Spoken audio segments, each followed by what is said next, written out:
നമസ്കാരം, ഉച്ചവാർത്തയിലേക്ക് സ്വാഗതം. ഞാൻ അപർണ. നയം വ്യക്തമാക്കുമ്പോൾ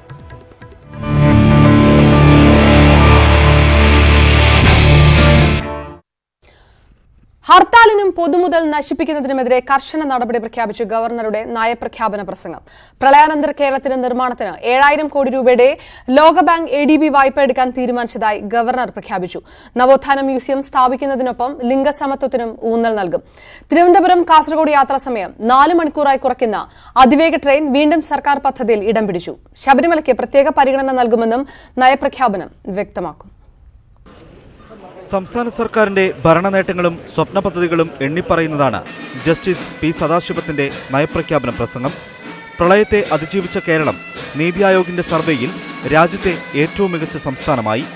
Kerala has been placed first among all Indian states due to its best performance in the first SDG India Index 2018 carried out by Niti Aayog.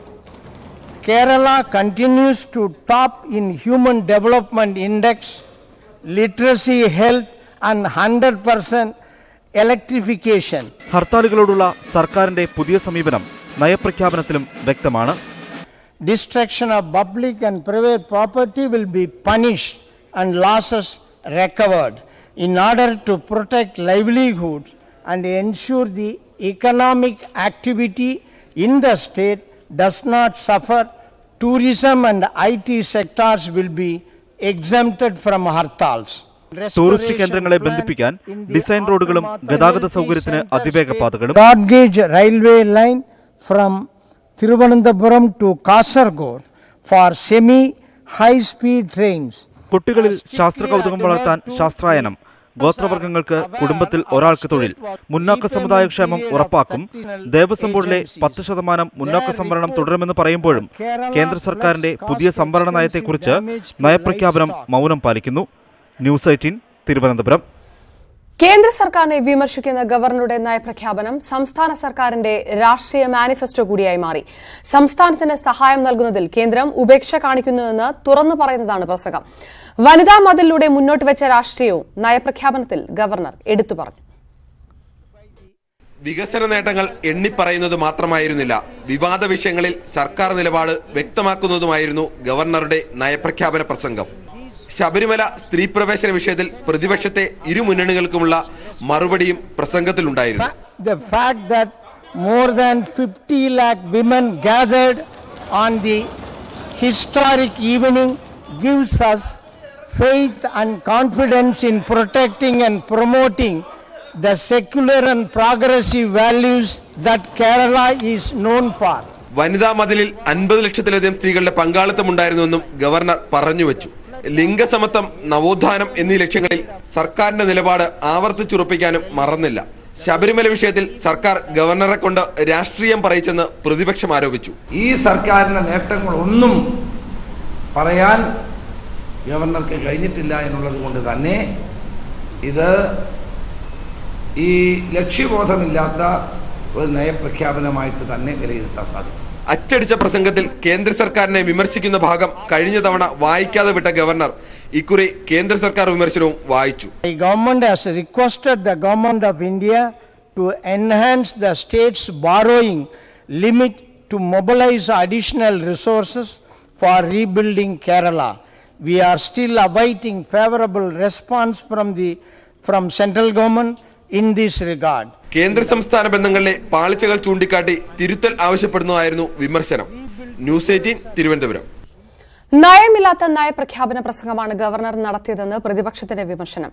പ്രളയത്തിൽ തകർന്ന കേരളത്തിന്റെ പുനർനിർമ്മാണത്തിന് വ്യക്തമായ പദ്ധതിയോ ദിശാബോധമോ നയപ്രഖ്യാപനത്തിലില്ല. ശബരിമല വിഷയത്തിൽ സർക്കാർ ഗവർണറെ കൊണ്ട് രാഷ്ട്രീയം പറയിച്ചെന്നും പ്രതിപക്ഷം കുറ്റപ്പെടുത്തി. ഗവർണറുടെ നയപ്രഖ്യാപന പ്രസംഗം നിരാശാജനകമെന്നായിരുന്നു പ്രതിപക്ഷത്തിന്റെ പ്രധാന വിമർശനം. പ്രളയാനന്തര പുനർനിർമ്മാണത്തിന് പ്രത്യേക പാക്കേജ് പ്രതീക്ഷിച്ചിരുന്നു. പുനർനിർമ്മാണ പ്രവർത്തനത്തിന് പണം എവിടെ നിന്ന് കണ്ടെത്തും എന്നതിൽ വ്യക്തതയില്ലെന്നും പ്രതിപക്ഷ നേതാവ് രമേശ് ചെന്നിത്തല പറഞ്ഞു. ഗവർണറുടെ നയപ്രഖ്യാപന പ്രസംഗം തീർത്തും നിരാശാജനകമാണ്. ഈ ഗവൺമെന്റ് 2.5 വർഷമായി ആവിഷ്കരിച്ച പരിപാടികളെ പറ്റി ഒന്നും പറയുന്നില്ല. ശബരിമല വിഷയത്തിൽ വർഗീയ ധ്രുവീകരണമുണ്ടാക്കി അതിന്റെ ക്രെഡിറ്റ് എടുക്കാനാണ് സർക്കാർ ശ്രമിച്ചതെന്നും പ്രതിപക്ഷം ആരോപിച്ചു. വർഗീയ ധ്രുവീകരണം ഉണ്ടാക്കുകയും ശബരിമല തീർത്ഥാടനം അവതാളത്തിലാക്കുകയും ചെയ്ത ക്രെഡിറ്റ് ഗവർണറെ കൊണ്ട് എടുത്തു പറയിച്ചു എന്നുള്ളതും വളരെ പ്രധാനപ്പെട്ട കാര്യമാണ്. ആദിവാസി കുടുംബത്തിലെ ഒരാൾക്ക് ജോലി എന്നത് ആത്മാർത്ഥതയില്ലാത്ത പ്രഖ്യാപനമാണ്. മുമ്പ് പറഞ്ഞ് ഇതുവരെ നടപ്പാക്കാത്തതാണ് പല പ്രഖ്യാപനങ്ങളും. കണ്ണൂർ വിമാനത്താവളം ഉൾപ്പെടെ UDF തുടക്കമിട്ട പദ്ധതികളാണ് സർക്കാരിന്റെ വികസന നേട്ടമായി ആവർത്തിക്കുന്നതെന്നും പ്രതിപക്ഷം കുറ്റപ്പെടുത്തി. ഗവർണർ നേട്ടങ്ങളായി എഴുതി വായിച്ച ഓരോ കാര്യവും കഴിഞ്ഞ UDF ഗവൺമെന്റ് 50 മുതൽ 80% വരെ പൂർത്തിയാക്കിയ പദ്ധതികൾ തന്നെയായിരുന്നു. ന്യൂസ് 18 തിരുവനന്തപുരം. മന്ത്രി KT ജലീലിന്റെ ബന്ധു KT അദീബിന് പൊതുമേഖലാ സ്ഥാപനത്തിൽ നിയമനം നൽകിയത് ചട്ടങ്ങൾ പാലിച്ചല്ലെന്ന് നിയമസഭയിൽ രേഖാമൂല മറുപടി. മുഖ്യമന്ത്രിയുടെ അനുമതിയോടെയാണ് വിജ്ഞാപനത്തിൽ അധിക യോഗ്യതകൾ ഉൾപ്പെടുത്തിയതെന്ന് മന്ത്രി KT ജലീൽ നൽകിയ മറുപടിയിൽ പറയുന്നു. അഭിമുഖത്തിൽ അദീബ് പങ്കെടുത്തില്ലെന്നും മറുപടിയിലുണ്ട്. ന്യൂനപക്ഷ വികസന ധനകാര്യ കോർപ്പറേഷനിൽ ജനറൽ മാനേജരായി KT അദീബിന് നിയമനം നൽകിയത് സംബന്ധിച്ച ചോദ്യങ്ങൾക്കാണ് സർക്കാരിന്റെ രേഖാമൂലമുള്ള മറുപടി. പൊതുമേഖലാ സ്ഥാപനത്തിലെ ഉന്നത നിയമനത്തിന് ദേശീയ അംഗീകാരമുള്ള വിദഗ്ധ സമിതിയുടെ ശുപാർശ ആവശ്യമാണ്. എന്നാൽ അദീബിന്റെ കാര്യത്തിൽ ഈ ചട്ടം പാലിച്ചില്ല.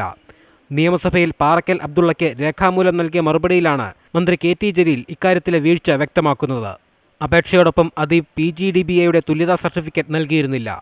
ഈ കോഴ്സ് കേരളത്തിലെ ഏതെങ്കിലും സർവകലാശാല അംഗീകരിച്ചിട്ടുണ്ടോ എന്ന കാര്യം ശ്രദ്ധയിൽപ്പെട്ടിട്ടില്ലെന്നാണ് മന്ത്രിയുടെ ഉത്തരം. മുഖ്യമന്ത്രിയുടെ അംഗീകാരത്തോടെയാണ് അധിക യോഗ്യതകൾ വിജ്ഞാപനത്തിൽ ഉൾപ്പെടുത്തിയത്. അദീബിന്റെ നിയമനത്തിൽ കോർപ്പറേഷന് സാമ്പത്തിക നഷ്ടം ഉണ്ടായിട്ടില്ലെന്ന് സർക്കാർ അറിയിച്ചു. നേരത്തെ ഉന്നയിച്ച ആരോപണങ്ങൾ ശരിവെക്കുന്നതാണ് സർക്കാരിന്റെ ഏറ്റുപറച്ചിലെന്ന വിമർശനവുമായി പ്രതിപക്ഷം രംഗത്തെത്തി. ഗവൺമെന്റ് വന്ന ശേഷം ആകെ ബന്ധുക്കൾക്ക് മാത്രമേ നിയമനമുള്ളൂ. ഇന്നലെ ഒരു നിയമനം കോലിയക്കോട് കൃഷ്ണൻ നായരുടെ ബന്ധുവിന്റെ നിയമനത്തിന് പുറത്തു വന്നു. ആകെ പ്രയോജനം ഉണ്ടായിട്ടുള്ളത് പാർട്ടി നേതാക്കളുടെ ബന്ധുക്കൾക്ക് മാത്രമാണ് എന്ന് വ്യക്തമായിക്കൊണ്ടിരിക്കുകയാണ് ഓരോ ദിവസം കഴിയും തോറും. ന്യൂനപക്ഷ വികസന ധനകാര്യ കോർപ്പറേഷൻ ജനറൽ മാനേജറായിട്ടായിരുന്നു അദീബിന്റെ നിയമനം. സൗത്ത് ഇന്ത്യൻ ബാങ്കിലെ സീനിയർ മാനേജറായിരുന്ന അദീബ് കുറഞ്ഞ ശമ്പളത്തിലാണ് ന്യൂനപക്ഷ ധനകാര്യ കോർപ്പറേഷനിലേക്ക് വന്നതെന്നും സർക്കാരിന് സാമ്പത്തിക നഷ്ടം ഉണ്ടായിട്ടില്ലെന്നുമായിരുന്നു മന്ത്രിയുടെ വാദം. ന്യൂസ് 18 തിരുവനന്തപുരം. മുനമ്പ മനുഷ്യക്കടത്ത് കേസിൽ പ്രഭുവും ബോട്ടുടമയും അടക്കം 3 പേരുടെ അറസ്റ്റ് ഇന്ന് പോലീസ് രേഖപ്പെടുത്തും. വൈകിട്ട് IG മാധ്യമങ്ങളെ കാണും. കേസുമായി ബന്ധപ്പെട്ട് കസ്റ്റഡിയിലുള്ള പ്രഭു 2013 ഓസ്ട്രേലിയയിൽ എത്തിയിരുന്നതായി മൊഴി നൽകി. ഡൽഹിയിൽ നിന്ന് കസ്റ്റഡിയിലെടുത്ത പ്രഭു, രവി, സനൂപ് എന്നിവരെ ചോദ്യം ചെയ്തതിൽ നിന്നുമാണ് കേസുമായി ബന്ധപ്പെട്ട കൂടുതൽ വിവരങ്ങൾ പോലീസിന് ലഭിച്ചത്. ഇതിൽ പ്രഭുവിന്റെ പങ്കാണ് കൂടുതൽ നിർണായകം. 2013 ബോട്ടിൽ ഓസ്ട്രേലിയയിലെത്തിയ പ്രഭു 2 വർഷത്തോളം അവിടെ കൃഷിത്തോട്ടത്തിൽ ജോലി ചെയ്തു. അഭയാർത്ഥി വിസയിൽ ക്രിസ്മസ് ദ്വീപിലായിരുന്നു ജോലി ചെയ്തത്. അക്കാലത്ത് ഓസ്ട്രേലിയൻ സർക്കാരിൽ നിന്ന് അഭയാർത്ഥികൾക്കുള്ള ആശ്വാസധനവും ഇയാൾ കൈപ്പറ്റി. 2 വർഷത്തിനു ശേഷം ഓസ്ട്രേലിയൻ സർക്കാർ തന്നെ ഈ സംഘത്തെ തിരിച്ചയക്കുകയായിരുന്നുവെന്നും മൊഴിയിലുണ്ട്. പ്രഭുവിന് മുഖ്യപ്രതി ശ്രീകാന്തൻ അടക്കമുള്ളവരുമായി അടുത്ത ബന്ധമുണ്ടെന്നും പോലീസ് സ്ഥിരീകരിച്ചിട്ടുണ്ട്. ഡൽഹിയിലടക്കം സംഘത്തിനു വേണ്ടി ഇയാൾ ആളെ കൂട്ടിയെന്നും തെളിഞ്ഞിട്ടുണ്ട്. ഓസ്ട്രേലിയയിലെ മുൻപരിചയവും അവിടുത്തെ അഭയാർത്ഥികളുടെ സാധ്യതകളും പ്രഭുവാണ് മറ്റുള്ളവരെ ബോധ്യപ്പെടുത്തിയിരുന്നത്. മുടക്കുന്ന തുക നഷ്ടമാവില്ലെന്നും യാത്ര സുരക്ഷിതമാണെന്നും ശ്രീകാന്തിനൊപ്പം പ്രഭുവും ആളുകളെ ധരിപ്പിച്ചിരുന്നതായും തെളിഞ്ഞിട്ടുണ്ട്. കേസിൽ ഒളിവിലുള്ള ശ്രീകാന്തനടക്കമുള്ളവർക്കായി പോലീസ് അന്വേഷണം തുടരുകയാണ്. ന്യൂസ് 18 കൊച്ചി. സംവിധായകൻ പ്രിയനന്ദന് നേരെ ആക്രമണം. തൃശൂർ വല്ലച്ചിറയിലെ വീടിന് സമീപത്ത് വെച്ച് മർദ്ദിക്കുകയും ചാണകവെള്ളം ഒഴിക്കുകയും ചെയ്തു. RSS പ്രവർത്തകനായ അയൽവാസി സരോവറിനായി പോലീസ് അന്വേഷണം തുടങ്ങി. ആക്രമണത്തെ മുഖ്യമന്ത്രി പിണറായി വിജയൻ അപലപിച്ചു.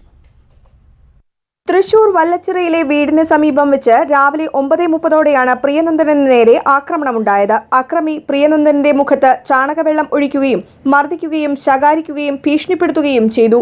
അയൽവാസിയായ RSS പ്രവർത്തകനായ സരോവറാണ് ആക്രമണത്തിന് പിന്നിലെന്ന് പ്രിയനന്ദനൻ പോലീസിന് മൊഴി നൽകി. കരുതിക്കുട്ടിയുള്ള ആസൂത്രിതമായ ആക്രമണമായിരുന്നുവെന്ന് പ്രിയനന്ദനൻ പ്രതികരിച്ചു. പോലീസ് പ്രൊട്ടക്ഷൻ ഇല്ലാതെ തൃശ്ശൂർക്ക് ഇറങ്ങാൻ പറ്റില്ല എന്നാണ് അവർ ഭീഷണിപ്പെടുത്തി പറഞ്ഞിട്ടുണ്ടായിരുന്നു. ഇത് നിനക്കൊരു താക്കീത് മാത്രമാണ്, ഇനി ഞങ്ങൾ കണ്ടോളാം എന്നുള്ളതിന്റെ ഇത് പറഞ്ഞിട്ടാണ് പോകേണ്ടായിട്ടുള്ളത്. ഒളിവിൽ പോയ പ്രതി സരോവറിന് വേണ്ടിയുള്ള തെരച്ചിൽ പോലീസ് തുടങ്ങി. പോലീസ് സംഘം പ്രതിയുടെ പുറകെ തന്നെ. ശബരിമല വിഷയത്തിൽ പ്രിയനന്ദനൻ ഫേസ്ബുക്കിലിട്ട കുറിപ്പ് വിവാദമായിരുന്നു. തുടർന്ന് സംഘപരിവാർ സംഘടനകളിൽ നിന്ന് പ്രിയനന്ദനന് ഭീഷണിയുണ്ടായിരുന്നു. വിവാദമായ കുറിപ്പ് പിൻവലിച്ച് ഭാഷാപരമായ തെറ്റുപറ്റിയെന്ന് പ്രിയനന്ദനൻ വ്യക്തമാക്കിയിരുന്നു. പ്രിയനന്ദനന് നേരെയുണ്ടായ ആക്രമണത്തെ അപലപിച്ച മുഖ്യമന്ത്രി പിണറായി വിജയൻ ആവിഷ്കാര ആവിഷ്കാര സ്വാതന്ത്ര്യത്തിന് നേരെയുള്ള കടന്നുകയറ്റത്തെ ഒരു തരത്തിലും വെച്ചുപൊറുപ്പിക്കില്ലെന്നും പറഞ്ഞു. എത്രമാത്രം അസഹിഷ്ണുത വളർന്നു വരുന്നു എന്നുള്ളതിന്റെ തെളിവാണത്. ഉൽപ്പതിഷ്ണുക്കൾക്ക് ജീവന് ഭീഷണി ഉയരുന്നൊരു കാലത്താണ് നാം ജീവിക്കുന്നത്. അത് ഗൗരവമായി തന്നെ നടപടികൾ സ്വീകരിക്കും. ന്യൂസ് 18 തൃശൂർ. 5 വർഷത്തെ മോദി ഭരണം രാജ്യത്തെ തകർത്തെന്ന് കോൺഗ്രസ് അധ്യക്ഷൻ രാഹുൽ ഗാന്ധി. ബിജെപി ഭരണം എല്ലാ മേഖലകളിലും രാജ്യത്തെ പിന്നിലാക്കി. തൊഴിലവസരങ്ങളിലടക്കം ഇന്ത്യ ഇന്ന് ചൈനയ്ക്ക് പിന്നിലാണ്. RSS രാജ്യത്തെ എല്ലാ ഭരണഘടനാ സ്ഥാപനങ്ങളെയും കൈപ്പിടിയിലൊതുക്കാനാണ് ശ്രമിക്കുന്നതെന്നും രാഹുൽ ഗാന്ധി ആരോപിച്ചു. ഭുവനേശ്വറിൽ യുവ സംരംഭകരുമായും വിദ്യാർത്ഥികളുമായും സംവദിക്കുകയായിരുന്നു Rahul Gandhi. When the Congress party is operating, there's a lot of chaos, there's a lot of noise, but that is part of democracy. What has been done over the last 5 years is actually devastating to this country. For the first time in our history, Supreme Court judges are coming out. You can see this imprint of the RSS. If you go to the North Block and South Block, or if you ask BJP ministers, they will all tell you that they have OSDs positioned under them directly from Nagpur. Priyanka ഗാന്ധിയുടെ സൗന്ദര്യത്തെ പറ്റിയുള്ള ബീഹാർ മന്ത്രി വിനോദ് നാരായൺ ഝായുടെ പ്രസ്താവന വിവാദത്തിൽ. അതീവ സുന്ദരി എന്നതിലധികമായ ഒരു രാഷ്ട്രീയ നേട്ടവും പ്രിയങ്ക ഗാന്ധിക്ക് ഇല്ലെന്നായിരുന്നു വിമർശനം. സൗന്ദര്യമുള്ള മുഖം കൊണ്ട് മാത്രം വോട്ട് നേടാനാകില്ലെന്നും ഝാ പറഞ്ഞു. എതിരാളികളുടെ മനോനില തുറന്നു കാണിക്കുന്നതാണ് പ്രസ്താവനയെന്ന് കോൺഗ്രസ് പ്രതികരിച്ചു. പ്രിയങ്ക ഗാന്ധിയുടെ സജീവ രാഷ്ട്രീയ പ്രവേശനത്തെ വിമർശിക്കാനും പരിഹസിക്കാനുമുള്ള തിരക്കിലാണ് ബിജെപിയും ഘടകകക്ഷി നേതാക്കളും. റോബർട്ട് വാദ്രയ്ക്ക് എതിരായ അഴിമതി ആരോപണം ഉന്നയിച്ചാണ് വിമർശനങ്ങളിൽ ഏറെയും. എന്നാൽ പ്രിയങ്കയുടെ സൗന്ദര്യത്തെ വർണ്ണിച്ച് ബീഹാർ മന്ത്രി വിനോദ് നാരായൺ ഝാ നടത്തിയ പരാമർശങ്ങൾ സ്ത്രീവിരുദ്ധമായതിനാൽ വിവാദമാവുകയാണ്. അതീവ സുന്ദരിയാണെന്നതിൽ അധികമായി ഒരു രാഷ്ട്രീയ നേട്ടവും പ്രിയങ്ക ഗാന്ധിക്കില്ലെന്നായിരുന്നു ഝായുടെ പ്രസ്താവന. എതിരാളികളുടെ മനോനില തുറന്നു കാണിക്കുന്നതാണ് ഇത്തരം പരാമർശങ്ങളെന്ന് കോൺഗ്രസ് മറുപടി നൽകി.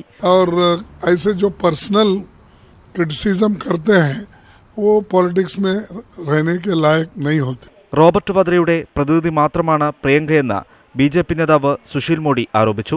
എന്നാൽ പ്രിയങ്ക രാഷ്ട്രീയത്തിൽ വന്നത് ഉചിതമായ സമയത്താണെന്നും കോൺഗ്രസിന്റെ തുറുപ്പുചീട്ടാണ് പ്രിയങ്കയെന്നും NDA ഘടകകക്ഷിയായ ശിവസേന പറഞ്ഞു.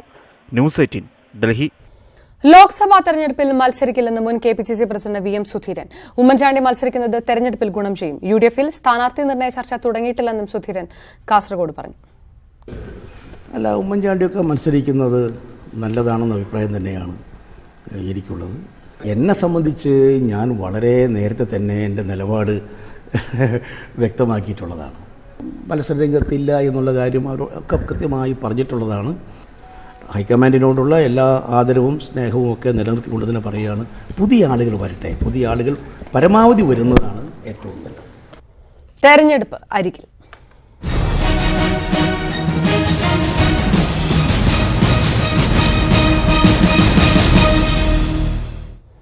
NK പ്രേമചന്ദ്രന്റെ എതിരാളി ആരാകും? ഇതറിയാനുള്ള കാത്തിരിപ്പിലാണ് കൊല്ലം ലോക്സഭാ മണ്ഡലം. സംസ്ഥാന സെക്രട്ടേറിയറ്റ് അംഗം KN ബാലഗോപാലിനെ തന്നെ CPM ഇറക്കുമെന്നാണ് സൂചന.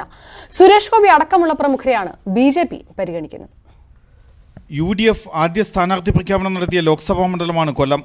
RSP പ്രതിനിധിയും സിറ്റിംഗ് എംപിയുമായ NK പ്രേമചന്ദ്രൻ തന്നെയാണ് UDF സ്ഥാനാർത്ഥി. തെരഞ്ഞെടുപ്പ് മുൻനിർത്തിയുള്ള പ്രവർത്തനങ്ങളുമായാണ് UDF മുന്നോട്ട് പോകുന്നത്.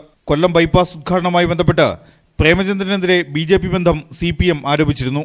മുതിർന്ന നേതാക്കളെ ഇറക്കി ആരോപണത്തെ പ്രതിരോധിക്കാനാണ് UDF തീരുമാനം. പ്രേമചന്ദ്രൻ MPയെ ഒറ്റപ്പെടുത്തി ആക്രമിച്ച് ആക്ഷേപിക്കാനുള്ള CPMന്റെ നേതൃത്വത്തിലുള്ള LDFന്റെ എല്ലാ ശ്രമങ്ങളെയും ഞങ്ങൾ എല്ലാവരും ഒറ്റക്കെട്ടായി എതിർത്ത് തോൽപ്പിക്കുകയാണ്. LDFൽ CPMനാണ് കൊല്ലം ലോക്സഭാ സീറ്റ്. KN ബാലഗോപാലിനാണ് സ്ഥാനാർത്ഥി പട്ടികയിൽ പ്രഥമ പരിഗണന. ഇത് മുൻനിർത്തി ജില്ലയിലെ പരിപാടികളിൽ ബാലഗോപാൽ സജീവമാണ്. സംഘടനാശേഷി വിനിയോഗിച്ച് കൊല്ലം ചുവപ്പിക്കാമെന്നാണ് CPM കണക്കൂട്ടുന്നത്. കൊല്ലം പാർലമെന്റ് മണ്ഡലത്തിലെ 7 അസംബ്ലി മണ്ഡലങ്ങളും LDF ആണ്. LDFന് അനുകൂലമായിട്ടുള്ള ഒരു രാഷ്ട്രീയ സാഹചര്യവും ജനങ്ങളുടെ ചിന്താഗതിയും തന്നെയാണ് കൊല്ലം പാർലമെന്റ് മണ്ഡലത്തിൽ വിശേഷിച്ച് നിലനിൽക്കുന്നത്.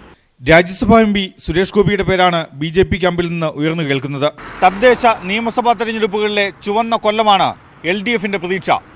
NK പ്രേമചന്ദ്രന്റെ വികസന പദ്ധതികൾ മുൻനിർത്തി 2014 ആവർത്തിക്കാമെന്ന് UDFും കണക്കുകൂട്ടുന്നു. കൊല്ലത്ത് നിന്നും ശ്യാം ദേവരാജ്, ന്യൂസ് 18. സ്പോർട്സ് വാർത്തകൾ. രഞ്ജി ട്രോഫി ക്രിക്കറ്റ് സെമിയിൽ വിദർഭയ്ക്കെതിരെ കേരളത്തിന് ഇന്നിംഗ്സ് തോൽവി. ഒരു ഇന്നിംഗ്സിനും 11 റൺസിനുമാണ് കേരളം തോറ്റത്. വിവരങ്ങളുമായി വയനാട്ടിൽ നിന്ന് ജോയ് നായർ ചേർന്നു. ജോയ്, ചരിത്രത്തിൽ ആദ്യമായി രഞ്ജി ട്രോഫി സെമിയിൽ കയറിയ കേരളത്തിന്റെ കുതിപ്പ് അവസാനിച്ചോ?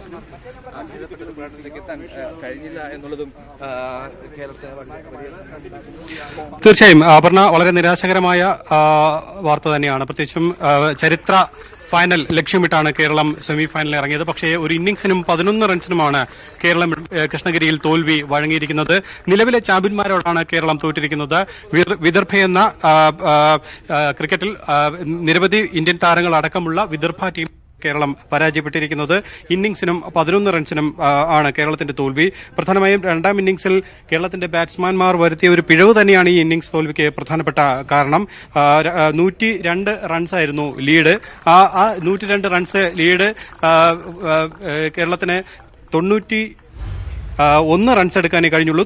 രണ്ടാം ഇന്നിംഗ്സിൽ 91 റൺസ് എടുക്കുന്നതിനിടെ കേരളത്തിന്റെ എല്ലാ ബാറ്റ്സ്മാൻമാരും പുറത്തായി. പ്രത്യേകിച്ച് നല്ല ഒരു തുടക്കമാണ് കേരളത്തിന് ലഭിച്ചത്. കരുൺ കാർത്തിക്കും ജലജ സക്സേനയും മികച്ചൊരു ഓപ്പണിംഗ് കൂട്ടുകെട്ട് പടുത്തുയർത്തിയെങ്കിലും ഇവരുടെ വിക്കറ്റുകൾ വീണതിന് തൊട്ടു പിന്നാലെ കേരളത്തിന്റെ ബാറ്റ്സ്മാൻമാരെല്ലാം ഒന്നൊന്നായി കൂടാരം കയറുകയായിരുന്നു. പ്രത്യേകിച്ചും 36 റൺസ് എടുത്ത അരുൺ കാർത്തിക്കാണ് ടോപ്പ് സ്കോറർ. 15 റൺ എടുത്ത വിഷ്ണു വിനോദും മികച്ച ബാറ്റിംഗ് കാഴ്ചവെച്ചു. പിന്നീട് സിജോമോൻ ജോസഫും 17 റൺസ് എടുത്തു. ഇവർ മാത്രമാണ് രണ്ടക്കം കണ്ടത്. സച്ചിൻ ബേബി റണ്ണൌട്ടായി. അങ്ങനെ കേരളത്തിലെ പ്രധാനപ്പെട്ട ബാറ്റ്സ്മാൻമാർക്കൊന്നും മികച്ച രീതിയിൽ ഒരു പ്രകടനം നടത്താൻ കഴിയാതെ പോയത് തന്നെയാണ് ഇത്തരമൊരു വമ്പൻ തോൽവിക്ക് കാരണം. പക്ഷേ ഒരു സെമി ഫൈനലിൽ കേരളം ആദ്യമായാണ് രഞ്ജി ട്രോഫിയിൽ എത്തുന്നത്. അത്തരത്തിൽ ഒരു ആശ്വസിക്കാമെങ്കിലും ഈ കൃഷ്ണഗിരിയിലെ പിച്ചിന്റെ സ്വഭാവം മനസ്സിലാക്കി കേരളത്തിലെ ബാറ്റ്സ്മാൻമാർ ബാറ്റ് ചെയ്യാതിരുന്നത് തന്നെയാണ് ഈ ഒരു വമ്പൻ തോൽവിക്ക് പ്രധാനപ്പെട്ട കാരണം. എന്തായാലും വിദർഭ ഫൈനലിലേക്ക് യോഗ്യത നേടിയിരിക്കുന്നു. 1.5 ദിവസം കൊണ്ട് തന്നെ രഞ്ജി ട്രോഫി മത്സരം പൂർത്തിയാക്കിയിരിക്കുന്നു എന്നുള്ളതും എടുത്തു പറയേണ്ട കാര്യമാണ്. 5 ദിവസത്തെ മത്സരം 1.5 ദിവസം കൊണ്ട് പൂർത്തിയാക്കിയിരിക്കുന്നു. ആ ഒരു മത്സരം എന്തായാലും ഇപ്പോൾ നമുക്ക് ഉമേഷ് യാദവിന്റെ വാക്കുകൾ കേൾക്കാം. Good wicket. I say that like it's a fast bowling friendly wicket. So this is a very like after a very long time I just got this kind of wicket. So definitely it's a good for the fast bowler. So that's why like from the Kerala and our side we took a wicket. So definitely it's a good wicket. This is the fastest wicket in India. We can't say that is the fastest, but yeah, definitely there's some carry and pace. So definitely every fast bowler like this wicket. Thank you. Umesh യാദവിന്റെ വാക്കുകളാണ് ഇപ്പോൾ നമ്മൾ കേട്ടത്. മികച്ചൊരു വിക്കറ്റാണ്. പ്രത്യേകിച്ചും ഇന്ത്യയിൽ തന്നെ മികച്ചൊരു ഫാസ്റ്റ് ബൌളിംഗ് വിക്കറ്റ് ആണ് എന്നാണ് ഉമേഷ് യാദവ് ഈ വിക്കറ്റിനെ കുറിച്ച് പറഞ്ഞിരിക്കുന്നത്. എന്തായാലും കേരളത്തെ സംബന്ധിച്ച് ഇത് ഒരു ചരിത്ര നിമിഷം തന്നെയാണ്. കാരണം പ്രത്യേകിച്ചും സെമി ഫൈനലിൽ എത്തുക എന്നുള്ളതും വലിയൊരു നേട്ടം തന്നെയാണ്. ആ ഒരു നേട്ടത്തിന് അരികിലാണ് എത്തി നിൽക്കുന്നത്. നമ്മോടൊപ്പം ഇപ്പോൾ സഞ്ജു ഒരു മിനിറ്റ് സഞ്ജു സാംസൺ ചേരുന്നു. സഞ്ജു, ഒരു ഇന്നിംഗ്സിന് പരാജയപ്പെട്ടു കേരളം. എങ്കിൽ കൂടിയും സെമി ഫൈനലിൽ എത്തുക എന്ന് പറഞ്ഞൊരു വലിയ കാര്യം തന്നെയാണ്. അങ്ങനെ ഒരു നേട്ടം നമുക്ക് സ്വന്തമാക്കാൻ കഴിഞ്ഞു. എന്താണ് ഇവിടെ തോൽവിക്ക് ഒരു കാരണം? തോൽവിക്ക് കാരണം പല കാരണങ്ങളുണ്ട്. അപ്പോൾ നമുക്ക് കളി കണ്ട ആൾക്കാർക്ക് മനസ്സിലാവും. രഞ്ജി ട്രോഫി സെമി ഫൈനൽ 1.5 ദിവസം കൊണ്ട് തീരണമെങ്കിൽ പല കാരണങ്ങൾ കാണും. പിന്നെ വേറെ പറഞ്ഞ പോലെ സെമി ഫൈനലിൽ എത്തുക എന്ന് വെച്ചാൽ വലിയൊരു നേട്ടം തന്നെയാണ്. കേരള ക്രിക്കറ്റ് മുന്നോട്ട് പോയിക്കൊണ്ടിരിക്കുകയാണ്. കഴിഞ്ഞ വർഷം ക്വാർട്ടർ ഫൈനലിലെത്തി, ഇപ്പോൾ സെമി ഫൈനലിലെത്തി. അപ്പോൾ ഇവിടെയുള്ള പ്ലേയേഴ്സും പിന്നെ ബെഞ്ച് സ്ട്രെങ്ത്തും ഭയങ്കര സ്ട്രോങ് ആണ് കേരള ക്രിക്കറ്റിന്. അപ്പോൾ ഇനി മുന്നോട്ട് നല്ല സക്സസ് ആണ് നമുക്ക് തോന്നുന്നത്. പ്രത്യേകിച്ച് ബാറ്റിംഗിൽ എന്തെങ്കിലും പിഴവ് സംഭവിച്ചായി തോന്നുന്നു? ബാറ്റിംഗ് പിഴവല്ല കേട്ടോ. വിക്കറ്റ് കുറച്ച് ബോളേഴ്സ് ഫ്രണ്ട്ലി ആയിരുന്നു. അപ്പോൾ വിക്കറ്റ് കുറച്ച് സീമിംഗ് ഉണ്ടായിരുന്നു. പക്ഷേ ബൗൺസും കുറച്ച് താഴെ മുകളിലുണ്ടായിരുന്നു. അപ്പോൾ അങ്ങനെ ബാറ്റ്സ്മാൻമാരെ കുറ്റം പറയാൻ പറ്റത്തില്ല ആ വിക്കറ്റിൽ. അപ്പോൾ കുറച്ച് ഭാഗ്യത്തിന്റെ കളിയായിരുന്നു. തീർച്ചയായും. എന്തായാലും സെമി ഫൈനലിൽ എത്തി എന്നുള്ളത് കേരളത്തെ സംബന്ധിച്ച് പ്രധാനപ്പെട്ട കാര്യം തന്നെയാണ്. ഇപ്പോൾ നമ്മോടൊപ്പം പ്രധാനപ്പെട്ട താരങ്ങളെല്ലാം ഇവിടെ ഉണ്ട്. അപർണ, ജോയ് നായരാണ് വിശദാംശങ്ങൾ. രഞ്ജി ട്രോഫി സെമിയിൽ കേരളത്തിന് തോൽവി. കേരളം 91-ന് ഓൾ ഔട്ടായിരിക്കും. മറ്റു വാർത്തകളിലേക്ക്. 10% സാമ്പത്തിക സംവരണത്തിനായി കൊണ്ടുവന്ന ഭരണഘടനാ ഭേദഗതി സ്റ്റേ ചെയ്യാൻ സുപ്രീംകോടതി വിസമ്മതിച്ചു. ഭേദഗതിക്കെതിരായ ഹർജികളിൽ കോടതി കേന്ദ്ര സർക്കാരിന് നോട്ടീസ് അയച്ചു. സർക്കാരിന് മറുപടി ലഭിച്ച ശേഷം ഹർജികൾ പരിശോധിക്കുമെന്ന് ചീഫ് ജസ്റ്റിസ് വ്യക്തമാക്കി. കേന്ദ്ര സർക്കാരിന് ഭാഗിക ആശ്വാസമേകിയാണ് 10% സാമ്പത്തിക സംവരണത്തിന് നിലവിൽ സ്റ്റേ ഏർപ്പെടുത്തേണ്ടെന്ന സുപ്രീംകോടതി തീരുമാനം. ഭരണഘടനയുടെ അടിസ്ഥാന ഘടനയ്ക്ക് വിരുദ്ധമാണ് സാമ്പത്തിക സംവരണത്തിനായി കൊണ്ടുവന്ന ഭരണഘടനാ ഭേദഗതി എന്നാരോപിച്ച് യൂത്ത് ഫോർ ഇക്വാലിറ്റിയും ഏതാനും വ്യക്തികളുമാണ് കോടതിയെ സമീപിച്ചത്. ഹർജികൾ വിശദമായി പരിശോധിക്കുമെന്നറിയിച്ച ചീഫ് ജസ്റ്റിസ് രഞ്ജൻ ഗൊഗോയ് മറുപടി തേടി കേന്ദ്ര സർക്കാരിന് നോട്ടീസ് അയച്ചു. 4 ആഴ്ചയ്ക്ക് ശേഷം ഹർജികൾ പരിഗണനയ്ക്കെത്തും.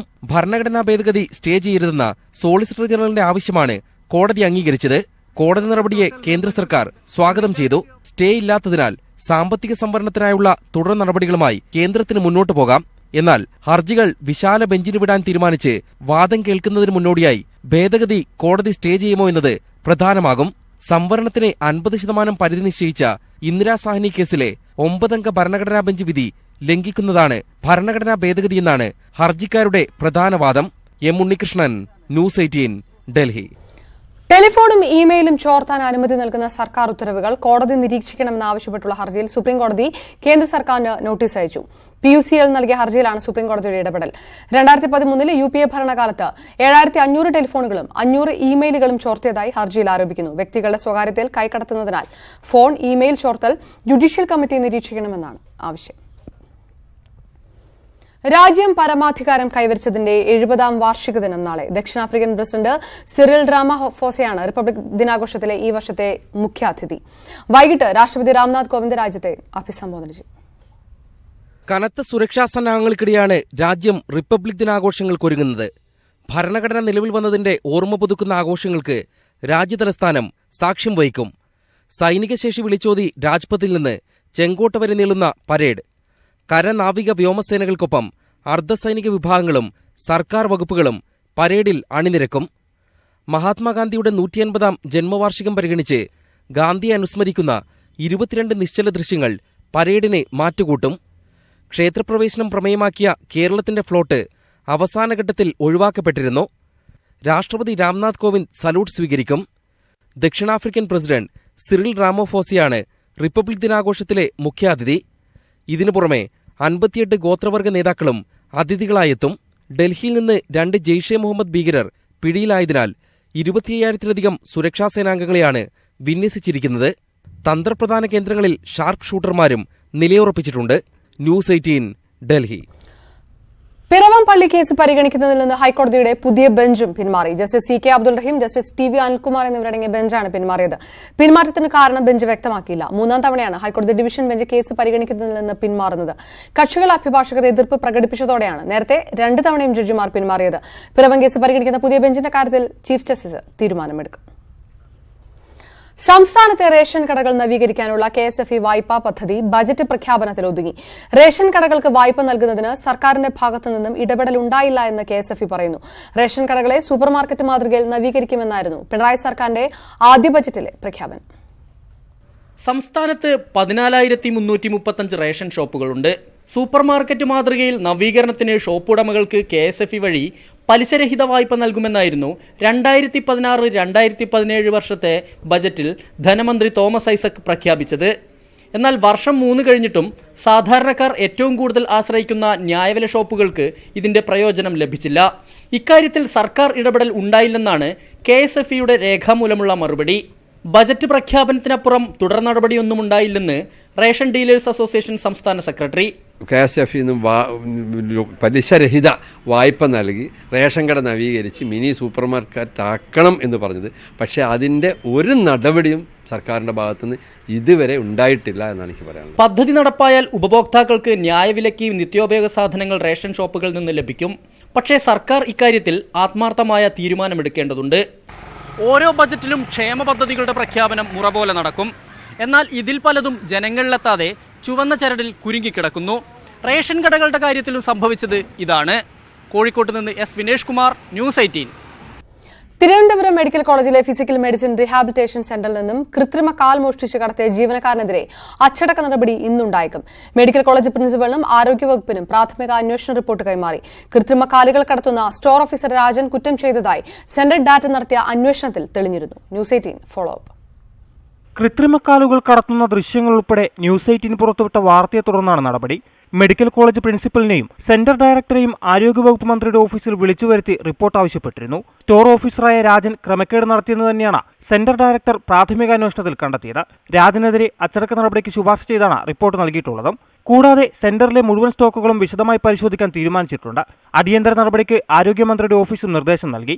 ജീവനക്കാരനെതിരെ നടപടിയുണ്ടാകുമെന്ന് ആരോഗ്യമന്ത്രി തന്നെ വ്യക്തമാക്കിയിരുന്നു. അതേസമയം കൃത്രിമക്കാലുകളല്ല റബ്ബർ ഷീറ്റാണ് താൻ കൊണ്ടുപോയതെന്നായിരുന്നു രാജന്റെ വിശദീകരണം. ന്യൂസ് 18 തിരുവനന്തപുരം.